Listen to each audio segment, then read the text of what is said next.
Sevgili arkadaşlar, üçüncü haftamıza hoş geldiniz.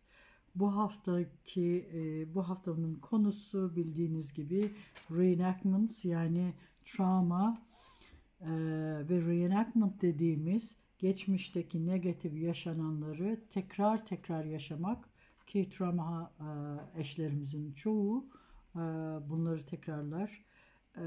Şimdi her şeyden önce geçen haftaya dair iki sorumuz var.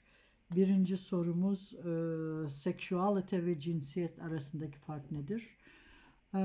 Seksüalite doğduğumuzda bize verilen kadın ya da erkek, kız ya da erkek olup olmadığımız seksüalitemiz budur.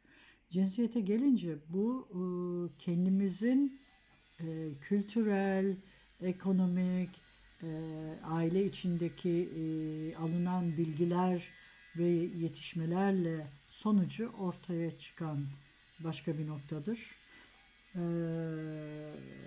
İkinci bir soru ise burada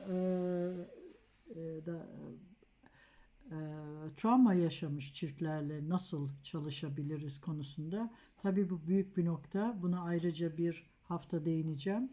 Sadece şunu söylemek istiyorum.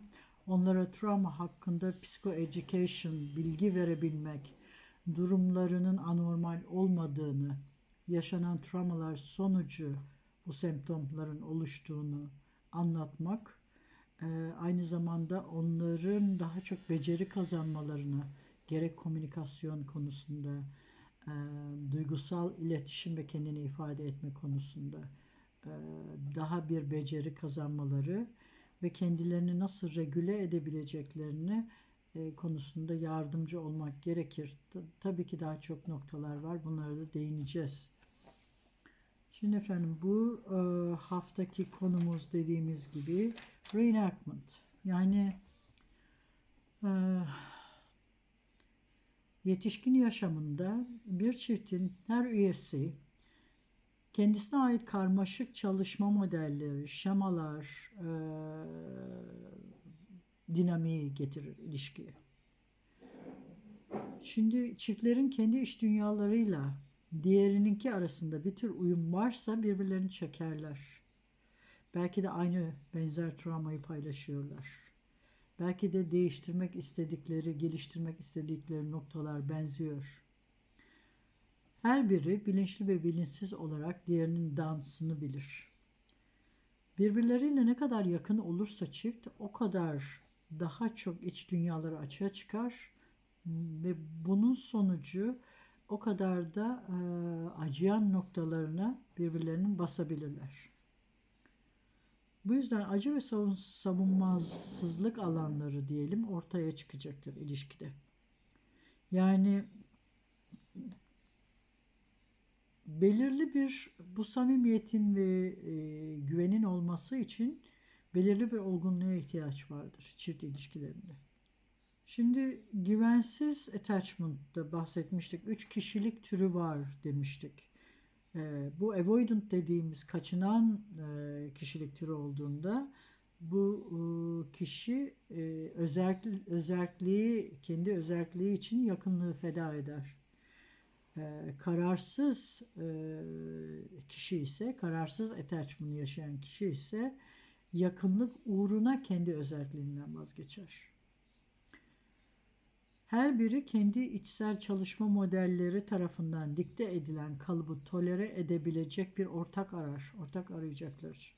Ancak her biri getirdiği kısıtlamalardan memnun değildir. Bu nedenle her ilişkide bu yaşanan kalıpların değişeceği ümidiyle ilişkiye girilir.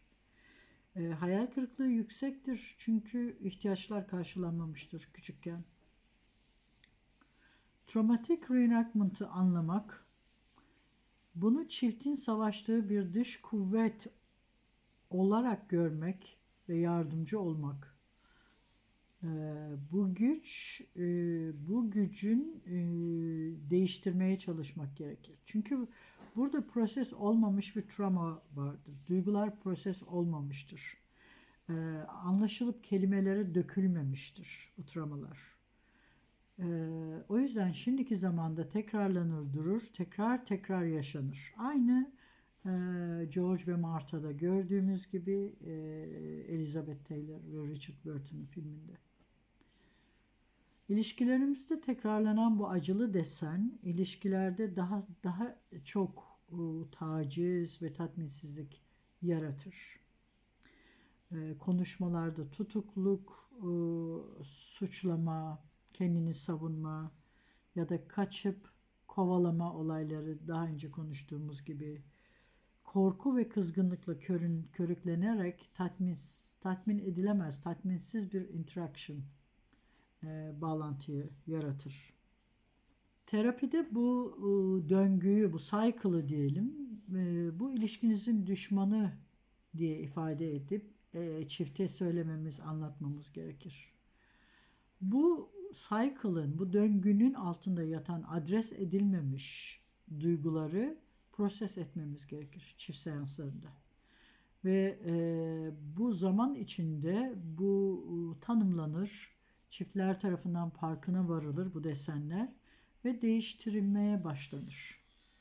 Yeni reaksiyonlar, yeni cevaplar, karşılıklar geliştirerek daha pozitif, daha sağlıklı bir reaksiyon birbirlerine vermelerine yardımcı olunur.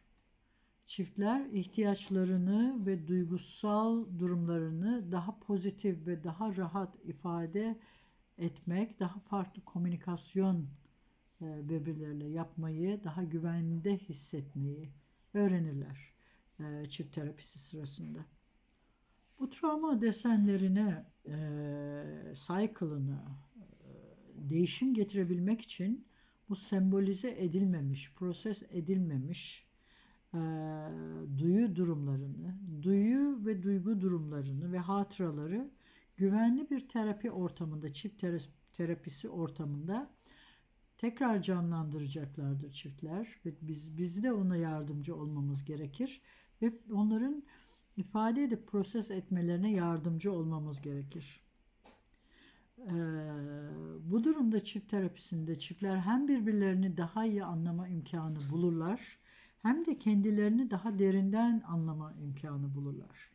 Ve travmanın aralarında nasıl bir uçurum ve yara yarattığını da görürler. Yani travma olmasa aslında birbirleriyle ne kadar yakın olabilecekleri, ne kadar iyi anlaşabileceklerinin de farkına varırlar. Bu oldukça bir hassas çalışmadır. Terapistin becerisi önemlidir. Sevgili arkadaşlar, eğer bir örnek verirsek bu reenactments yani tetiklemeler ve negatif cycle'lar, negatif döngülere bir çiftimiz var. Meryem ve Hasan diyelim. Hasan her seferinde seks istediğinde Meryem donuk hale geliyor, donuyor. Hem fiziken hem duygusal olarak donuyor ve bu sefer de Hasan tetikleniyor, evhamlanıyor ve Meryem'e daha çok sokulmaya çalışıyor. Meryem sonunda dayanamayıp patlıyor, bağırıp çağırıyor, küfrediyor. Burada bu kaçan ve kararsız attachment stilli olan çiftler var. Hasan üzerine geliyor ve Meryem kaçıyor. Bu çiftin yarattığı bir dinamik var. Bu dinamik sonucunda zaten bir patlama var. Bunun haricinde Meryem'in getirdiği bir tarihsel travma var. Meryem'in travması burada istenmeyen ilgi, seksüel ilgi, seksüel taciz daha önce yaşadığı ve Hasan üzerine geldiğinde bu tekrar tetiklenmiş oluyor. Şimdi bu iki nokta haricinde bir de üçüncü noktada şu ki sembolize edilmemiş ya da daha derin